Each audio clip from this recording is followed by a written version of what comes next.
चलिए समय में बहुत पीछे चलते हैं, अरबों साल पीछे, उस समय में जब हमारे सौर मंडल का कोई नामो निशान नहीं था। कल्पना कीजिए एक ऐसे ब्रह्मांड की जो आज से बिल्कुल अलग था, जब न पृथ्वी थी, न सूरज, कोई ग्रह नहीं, कोई क्षुद्र ग्रह नहीं, कुछ भी नहीं। बस अनंत खाली जगह का एक गहरा विस्तार था। उस खालीपन में बस गैस और धूल का एक विशाल ठंडा बादल था जो ब्रह्मांडीय हवाओं में धीरे धीरे तैर रहा था। यह एक विशाल अगोचर इकाई थी जो अपने भीतर एक पूरे सौर मंडल के निर्माण की क्षमता रखती थी। वैज्ञानिक इसे सौर निहारिका कहते हैं, हमारे सौर मंडल का आदिम जनक। यह वह सामग्री थी जिससे सब कुछ बनेगा। यह बादल मुख्य रूप से हाइड्रोजन, हीलियम जैसे हल्के तत्वों से बना था, जो ब्रह्मांड में सबसे प्रचुर मात्रा में पाए जाने वाले तत्व हैं, और भारी तत्वों से बना था, जैसे लोहा, सोना और यूरेनियम। ये भारी तत्व ब्रह्मांडीय धूल के छोटे कणों के रूप में मौजूद थे, जो निहारिका में बिखरे हुए थे। वही तत्व जो कभी मर चुके तारों में बने थे, उनके मूल में परमाणु भट्टियों में जालीदार थे और सुपरनोवा विस्फोटों के माध्यम से अंतरिक्ष में वापस फेंक दिए गए थे। यह एक प्रकार का ब्रह्मांडीय पुनर्चक्रण था। यह बादल अपेक्षाकृत शांत था, एक शांत झील की तरह, मानो किसी ब्रह्मांडीय घटना का इंतजार कर रहा हो, एक ट्रिगर जो इसे गति में स्थापित करेगा और हमारे सौर मंडल के जन्म की ओर ले जाएगा। फिर पास के एक विशाल तारे का सुपरनोवा विस्फोट हुआ, एक विशाल तारे का नाटकीय अंत, एक जबरदस्त धमाका जिसने पूरे अंतरिक्ष में झटके भेजे, जिसने ऊर्जा की लहर भेजी, एक ब्रह्मांडीय लहर जो प्रकाश की गति से फैलती है। इस लहर ने सौर निहारिका को संपीड़ित किया, जैसे एक विशाल हाथ एक नरम गेंद को निचोड़ रहा हो, जिससे गैस और धूल के कण एक दूसरे के करीब आ गए, एक साथ बंधने और बड़े गुच्छे बनाने लगे। गुरुत्वाकर्षण सक्रिय हुआ, ब्रह्मांड का अदृश्य गोंद कण एक दूसरे को खींचने लगे और घने हिस्से और घने होते गए, आसपास के पदार्थ को आकर्षित करते हुए और आकार में बढ़ते गए। जैसे जैसे बादल सिकुड़ता गया, वह घूमने लगा, धीरे धीरे पहले, फिर तेजी से और तेजी से, जैसे आइस स्केटर अपने हाथ समेटकर तेज घूमता है, कोणीय गति के संरक्षण के कारण। यह घूमता बादल एक चपटी डिस्क में बदल गया, एक विशाल पैनकेक की तरह जो अंतरिक्ष में घूम रहा था, जिसे प्रोटोप्लैनेटरी डिस्क कहते हैं, ग्रहों के निर्माण का पालना। डिस्क के केंद्र में पदार्थ घना और गर्म हो गया, गुरुत्वाकर्षण के दबाव में संकुचित हो गया और परमाणु संलयन के लिए, प्रज्वलित होने के लिए तैयार हो गया। यही हमारे भविष्य के सूरज का बीज था, एक तारा जो हमारे सौर मंडल को अरबों वर्षों तक प्रकाश और गर्मी प्रदान करेगा। एक ब्रह्मांडीय कहानी की शुरुआत हो चुकी थी, एक ऐसी कहानी जो ग्रहों, चंद्रमाओं और अंततः जीवन को जन्म देगी। डिस्क के केंद्र में गुरुत्वाकर्षण ने गैस और धूल को एक जगह इकट्ठा कर दिया। इसे प्रोटोटार कहते हैं। दबाव और तापमान बढ़ते गए, यहां तक कि तापमान लाखों डिग्री तक पहुंच गया। प्रोटोटार चमकने लगा, लेकिन वह अभी असली तारा नहीं था। फिर शुरू हुआ नाभिकीय संलयन, हाइड्रोजन परमाणु मिलकर हीलियम बनाने लगे। इसी प्रक्रिया से जबरदस्त ऊर्जा निकली और सूरज आधिकारिक तौर पर जन्मा। सूरज के भीतर ऊर्जा और गुरुत्वाकर्षण का संतुलन बन गया, इसे हाइड्रोस्टेटिक इक्विलिब्रियम कहते हैं। सूरज ने अपने जीवन का स्थिर चरण शुरू किया, करीब 10 अरब साल तक हाइड्रोजन को हीलियम में बदलता रहेगा। उसकी रोशनी और ऊर्जा ने प्रोटोप्लैनेटरी डिस्क को बदलना शुरू किया। तापमान के अंतर ने तय किया कि कहां कौन से ग्रह बनेंगे, यहीं से विविध ग्रहों की नींव पड़ी। सूरज के बनने के बाद बाकी गैस और धूल डिस्क में घूमती रही। धूल के छोटे कण आपस में चिपकने लगे, इसे एक्रीशन कहते हैं। ये कण गुच्छों में बदलते गए, फिर छोटे छोटे पिंड बने। जैसे जैसे ये पिंड बड़े हुए, उनका गुरुत्वाकर्षण और बढ़ा। ये पिंड टकराते, टूटते, फिर मिलते, धीरे धीरे किलोमीटर बड़े प्लैनेटेसिमल्स बन गए। सबसे बड़े प्लैनेटेसिमल्स ने आसपास की सामग्री समेटनी शुरू की। टकराव और मिलन से ये और बड़े हुए, अब इन्हें प्रोटोप्लैनेट्स कहते हैं। ये प्रोटोप्लैनेट्स ग्रहों के भ्रूण थे, भीतर भारी तत्व, ऊपर हल्के। आखिरी टकरावों के बाद कुछ बड़े पिंड बचे, यही आज के ग्रह हैं। ग्रहों का निर्माण एक अराजक लेकिन निर्णायक प्रक्रिया थी। प्रोटोप्लैनेटरी डिस्क हर जगह एक जैसी नहीं थी। इसमें तापमान और घनत्व में काफी अंतर था, जो ग्रहों के निर्माण को प्रभावित करता था। अलग अलग क्षेत्रों में अलग अलग तरह के पदार्थ मौजूद थे। युवा सूरज ने अंदरूनी हिस्से को गर्म कर दिया था। इसकी वजह से अंदरूनी सौरमंडल में तापमान बहुत बढ़ गया था। सूरज की गर्मी ने पदार्थों को अलग अलग तरह से प्रभावित किया। यहाँ एक फ्रॉस्ट लाइन बनी। यह एक महत्वपूर्ण सीमा थी जहां तापमान इतना कम था कि पानी और अन्य गैसें बर्फ के रूप में जम सकती थीं। मंगल और बृहस्पति के बीच ये फ्रॉस्ट लाइन इन दो ग्रहों के बीच में स्थित थी, जिसने ग्रहों के निर्माण में एक बड़ी भूमिका निभाई। फ्रॉस्ट लाइन के अंदर सिर्फ चट्टान और धातु ठोस रह सकते थे। गर्मी के कारण पानी और अन्य वाष्पशील पदार्थ गैस के रूप में मौजूद थे, जिससे यहां चट्टानी ग्रहों का निर्माण हुआ। यही भीतरी ग्रहों की नींव बनी। चट्टान और धातु के कण आपस में जुड़कर छोटे छोटे प्लैनेटेसिमल्स बनाने लगे, जो धीरे धीरे बड़े होते गए। निर्माण सामग्री कम थी, इसलिए बुध सबसे छोटा ग्रह बना। सूरज के सबसे करीब होने के कारण यहां निर्माण के लिए बहुत कम पदार्थ उपलब्ध थे। शुक्र एक गर्म और ज्वालामुखी ग्रह है। पृथ्वी जीवन का घर एक अनोखा ग्रह है। मंगल एक ठंडा और सूखा ग्रह है। छोटे घने चट्टानी ग्रह बने। ये ग्रह ठोस सतह वाले हैं और इनमें धातु और चट्टान की मात्रा अधिक है। इन्हें स्थलीय ग्रह कहते हैं। ये ग्रह सूरज के करीब बने थे, जहां तापमान अधिक था। फ्रॉस्ट लाइन के पार ठंडे हिस्सों में ग्रहों का निर्माण अलग तरह से हुआ। बर्फ, चट्टान और धातु सब उपलब्ध थे। यहां पानी और अन्य वाष्पशील पदार्थ बर्फ के रूप में जम गए थे, जिससे निर्माण के लिए अधिक सामग्री उपलब्ध थी। यहां के प्लैनेटेसिमल्स बड़े और तेजी से बढ़े। बर्फ की मौजूदगी ने उन्हें और भी तेजी से बढ़ने में मदद की।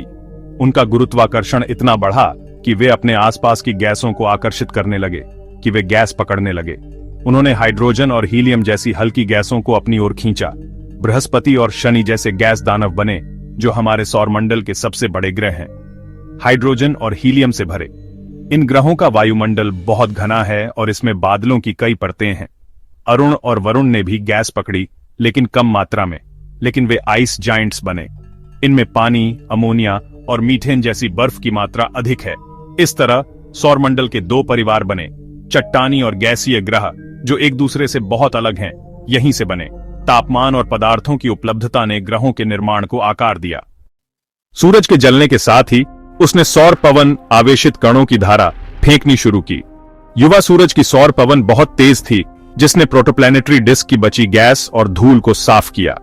आंतरिक ग्रहों बुध, शुक्र, पृथ्वी, मंगल से यह सौर पवन प्राथमिक वायुमंडल उड़ा ले गई। इसलिए ये ग्रह गैस दानव नहीं बन पाए।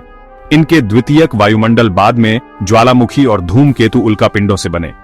बाहरी गैस दानवों पर सौर पवन का असर कम था, वे अपनी गैस थामे रहे। सौर पवन ने सौरमंडल को साफ और व्यवस्थित किया। ग्रहों का बढ़ना रुक गया, सौरमंडल को अंतिम रूप मिला। प्रोटोप्लैनेटरी डिस्क की सारी सामग्री ग्रह नहीं बनी, काफी कुछ बच गया।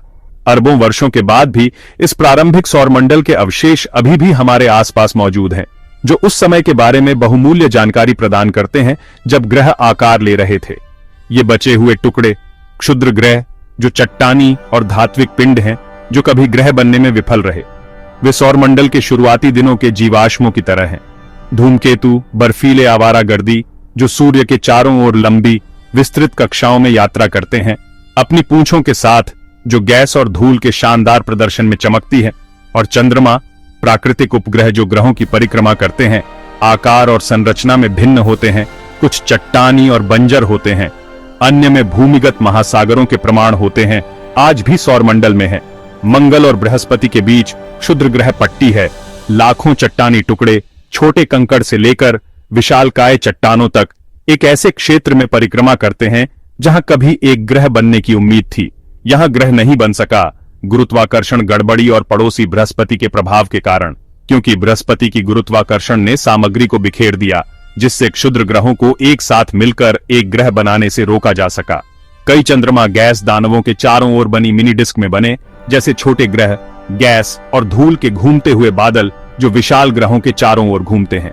कुछ अनियमित चंद्रमा पकड़े गए क्षुद्र ग्रह या धूमकेतु हैं, जो अपने ग्रहों के गुरुत्वाकर्षण द्वारा पकड़े गए और कक्षा में मजबूर हो गए।